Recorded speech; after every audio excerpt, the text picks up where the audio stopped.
Ladies and gentlemen, welcome back to the channel. Hope you are all doing well. In today's video, we are going to be talking about the Nike Vomero 17, a shoe that seemingly stays in the shadows of the Pegasus and the Invincibles, even though this shoe is basically a hybrid between the two, a more cushioned Pegasus, but a less cushioned Invincible. So the question I wanted to know is it worth buying these if you have these? And that's kind of what we're going to talk about today. So like I said right off the bat, this is a very much more cushioned Pegasus, but it's not a max cushion shoe. You can tell right away putting it on, it's a little bit softer, a little bit more comfortable than the Pegasus. Me personally, I'm a very big fan of the upper. I feel like it is very comfortable. The laces are soft. The tongue feels great. Every time I lace it up, it just feels like I'm going out for an easy run. You never are worried about picking up pace or, going into a long run. I wouldn't say that I would use these shoes specifically for a long run, not that you can't. But I do think that this shoe it's unique because, like I said, it's just one of these weird shoes where, if you are looking for a max cushion shoe, you're going to go with the Invincibles. But if you're looking for a quicker daily trainer, more often than not, you're going to go with the Pegasus. So a lot of people look at this shoe and rightly so call it sort of a hidden gem. I can't tell you the amount of times I've heard people refer to it as that.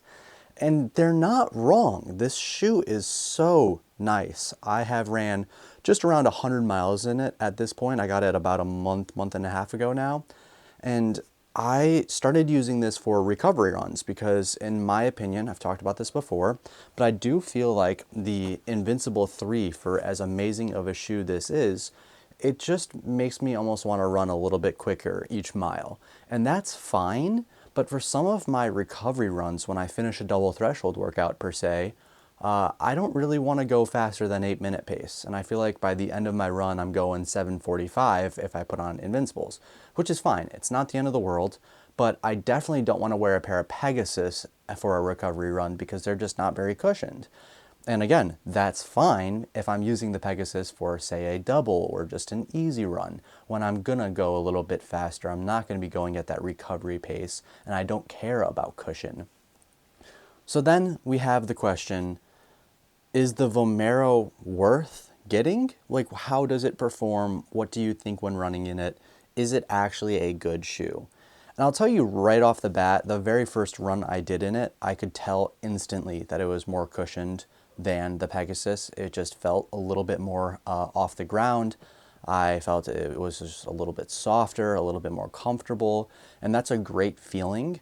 Another way I've heard people refer to the shoe as a Pegasus Premium, and this shoe comes in at $160 versus $180 for the Invincibles or $140 for the Pegasus. I do have to just point out I am comparing this to the Pegasus 41s because I don't have the 40, or the Pegasus 40 because I don't have the 41s. And while the 41s do look a little bit more cushioned than the 40s, I don't know that it is as cushioned as the Vomeros, so maybe that's something to think about if you're looking at comparing these two shoes. But like I said, this is definitely more cushioned than the Pegasus, and I do think it's a little bit easier to run slower, and I think that's perfect for the intention that I bought it for. I bought this pair of shoes, like I said, because I wanted a good shoe for recovery runs. And in the last 100 miles that I've ran in them, that is exactly what they did. They are the perfect shoe to toss on after a hard workout when my legs are a little bit sore, I want to go slow, and these shoes are cushioned enough, not max cushion, but cushioned enough to where I feel comfortable running 8 to 10 miles without having to, worry about having a lot of impact on my legs. And I know that I'm not going to be slowly picking up pace throughout the run, worried about going down to 7:45 when I realistically should be running slower for that recovery run. Because I think that's a really big problem with a lot of people is that we all want to just push the pace on some of our runs, and sometimes we just aren't running slow enough for some of our runs. Now, I'm not going to be sitting here telling you, oh, run slower to run faster, like that whole mantra or whatever you want to call it. People don't even understand what that means to begin with, and then you have influencers pushing it in the wrong way. We're not going to talk about that, but the point is that some of my recovery runs, I want to hold myself accountable to run slower and get a little bit of extra time on feet while still getting in the amount of mileage that I need to do that day. And this shoe is exactly what I needed for that type of run. Now, I can do that in these shoes. I just have to pay a little bit more attention. So the question is it even worth getting these if you have these? Well, I think that the question more should be, do you want these? Because some people don't even like max cushion shoes. Some people would rather have a pair of these. And I think if you're in that boat, then absolutely get these over the Invincibles 10 out of 10 times. You can get these for pretty cheap. I think I got this for like 80, 85 bucks when they were on sale. So if you can get them on sale, you might as well get these over these if you don't want a max cushion shoe. That being said, this is an unbelievably good shoe for long runs. It's my favorite long run shoe, and it's a great daily trainer. For my easy runs, I love putting these on and going out for an easy 10 miles.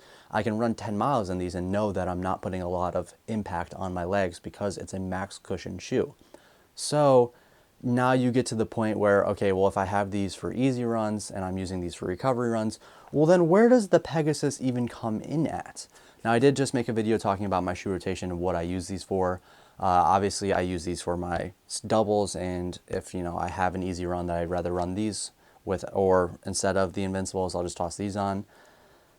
So it's like, okay, now we're getting all over the place. I have 3 pairs of shoes that I'm using for different daily runs. We're not even talking about workouts at this point. So if I had to condense it down and tell you you should only get one of these shoes, which would I say to get? If I'm being honest, I would say the Invincibles.